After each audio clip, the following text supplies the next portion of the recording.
don't have a $5 trillion tax cut. I don't have a tax cut of the scale that you're talking about. My view is that we ought to provide tax relief to people in the middle class. But I'm not going to reduce the share of taxes paid by high-income people. High-income people are doing just fine in this economy. They'll do fine whether you're president or I am. The people who are having the hard time right now are middle-income Americans. Under the president's policies, middle-income Americans have been buried. They're just being crushed. I will not reduce the share paid by high-income individuals. I know that you and your running mate keep saying that, and I know it's a popular thing to say with a lot of people, but it's just not the case. Look, I got 5 boys. I'm used to people saying something that's not always true, but just keep on repeating it and ultimately hoping I'll believe it. But that is not the case. My priority is putting people back to work in America. They're suffering in this country. And we talk about evidence. Look at the evidence of the last 4 years. It's absolutely extraordinary. We've got 23 million people out of work or stopped looking for work in this country. All right.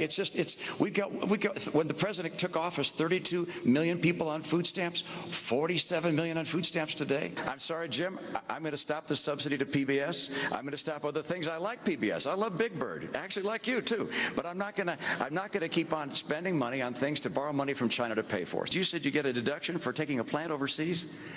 Look, I've been in business for 25 years. I have no idea what you're talking about. I maybe need to get a new accountant.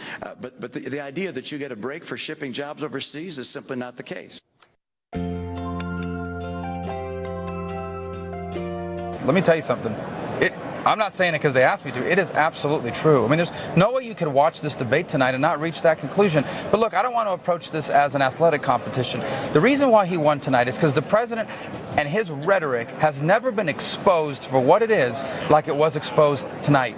I mean, it was a stunning moment early in the campaign when, after a few give and takes on the taxes, the president had run out of basically myths to put out there and had basically run out of excuses. They were debating about the tax increase. The president was saying it was only 3% of taxpayers.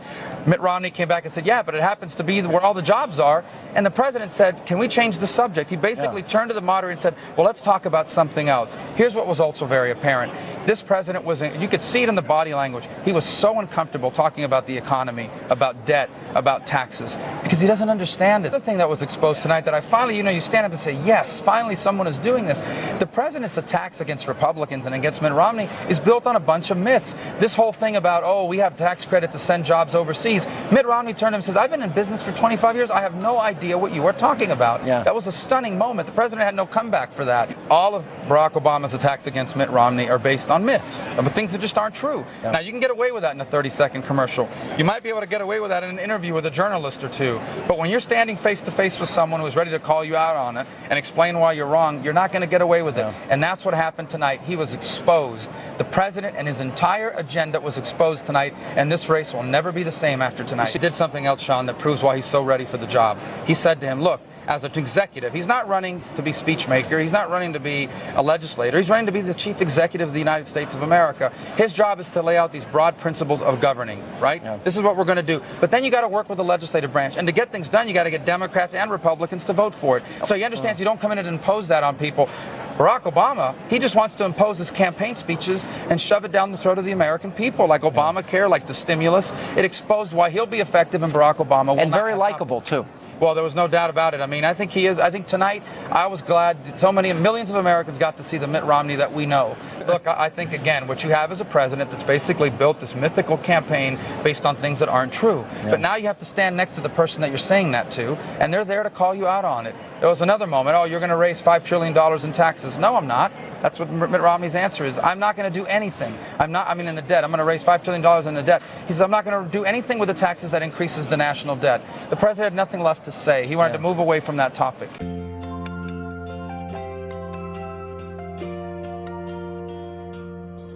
13 of these 24 people voted for Obama in 2008. Only 10 voted for McCain. That's a big deal. Why did John McCain do so well? Why did Mitt Romney do so well for you? I think I just respected his ability to speak to the issues. I thought he was succinct. I thought he was on point. He looked like he was well prepared.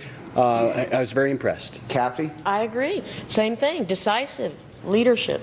Jordan? Finally had some passion. He's been dry up to this point, and he talked about leadership and bipartisanship. We need that. Now notice that you're telling me all the attributes and not the substance, not the issues. Was it how he performed rather than where he stood? He was able to talk about social issues. We understand his business background and how well he's done. But we hadn't heard anything substantial. And tonight, that's what changed my mind, is that I heard what I needed to hear from him. So you're now a Romney supporter? Absolutely. And you weren't coming in here? Nope. How many of you had not made up your minds before you came in here? Raise your hands. Everyone in this room. How many of you made up your minds because of tonight's debate? Raise your hands. You're one of the young, that's a lot of you, by the way. That's significant. You're one of the youngest people here. How old are you? 25. So typically you'd be voting for Barack Obama. Correct. Who are you going to vote for? Romney. What did he say tonight?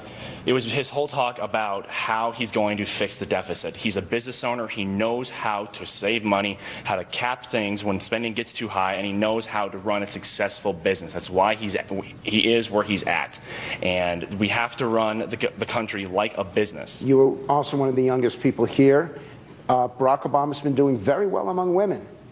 Did Obama win you over here? Listen, I'm a former kindergarten teacher, and I believe in getting along, and I'm ready for a president who can help get along with both parties to help our country be better. Now, we're going to be discussing more of this later on, and we're going to show that segment, because that was actually the #1 segment of the entire debate. The second row, but you only get a word or phrase. Barack Obama's performance tonight, because his people will be watching. Flat.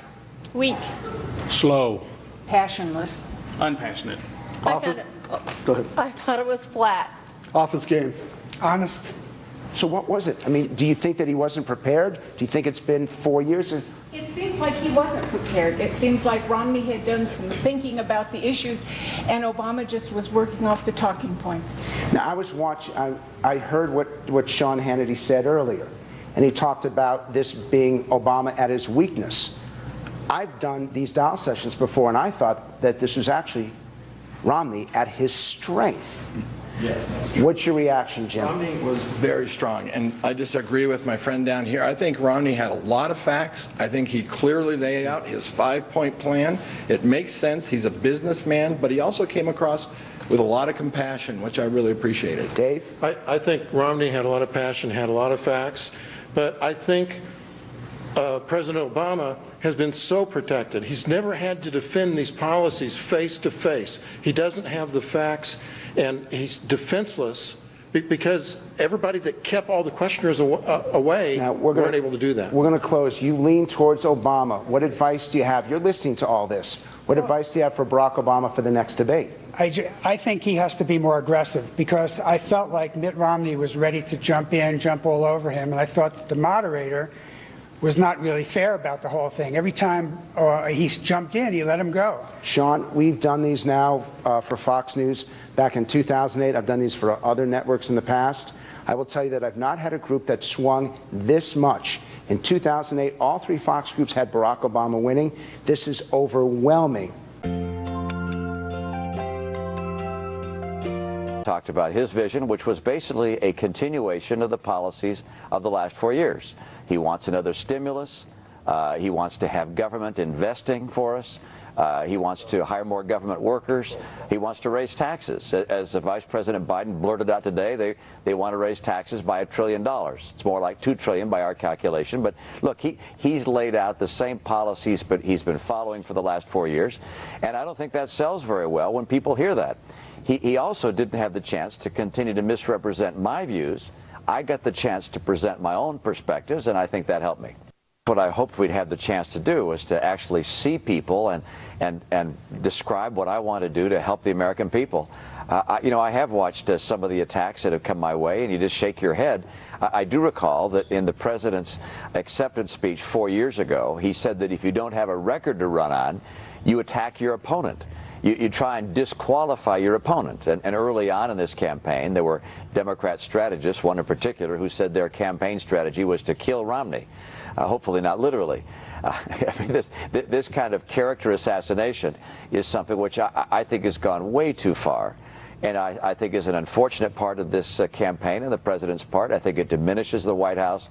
The nice thing about last night, from my standpoint, was that we each got to talk about our own vision for America and where we take it.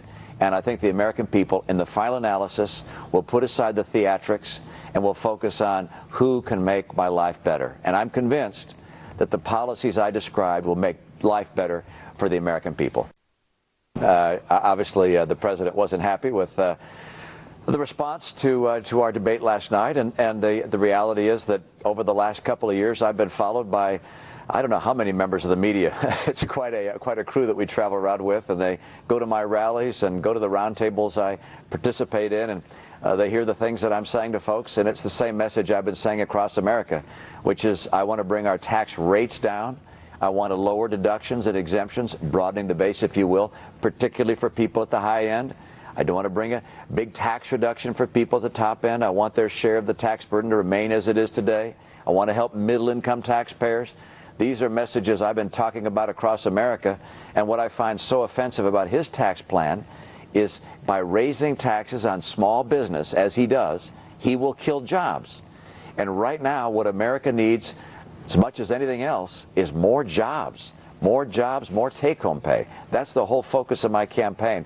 And I know what the president's been campaigning on and saying about me is very different than what I actually am, what I actually believe. And I think that's where the difference came. What the president's been saying and the reality are pretty far apart. The president would long like to forget when the president said that people in the Midwest and Pennsylvania, Ohio were bitter, clinging to God, guns, Bible, religion, a comment that he made back in the 2008 campaign. But the left seems furious at this tape where you talked about the 47%. Why didn't President Obama bring that up? What would you have said if he did bring it up? Well, clearly in a campaign with hundreds, if not thousands of speeches and question and answer sessions, now and then you're going to say something that doesn't come out right. In this case, I said something that's just completely wrong. And I absolutely believe, however, that my life has shown that I care about 100%. And that's been demonstrated throughout my life. And this whole campaign is about the 100%. When I become president, it will be about helping the 100%. As I pointed out last night in the debate, the rich in this country are actually doing better under President Obama. The gap between the rich and the poor has gotten larger. The rich will probably do fine even if he's reelected. It's the middle class that's in real trouble if President Obama is reelected, and the poor. I want the poor to get into the middle class. So many have fallen into poverty by virtue of his policies. So this, for me, is all about the 100%. And you know, the president can talk about the things he'd like to talk about. I'm going to talk about how I'm going to get America working again. I think people can understand that if you raised taxes, you might say, well, that's going to bring more money to the government. But don't forget, if you raise taxes, then people have less money of their own, particularly businesses, big businesses, small ones, companies that are taxed at the individual tax rate. If you raise taxes on them, they have less money to spend and to hire people with. The best way to get a balanced budget at the federal government level is to have this economy grow so more people are working. If more people are working, more people are paying taxes. And by the way, if there's competition trying to hire people, if there's lots of business activity, wages go up, take-home pay goes up. That's more tax revenue. By far the most powerful way to get us to a balanced budget is to grow the economy, and that's why my plan, my tax plan, which is estimated to create 7 million jobs, will help us more than anything else to get to that balanced budget.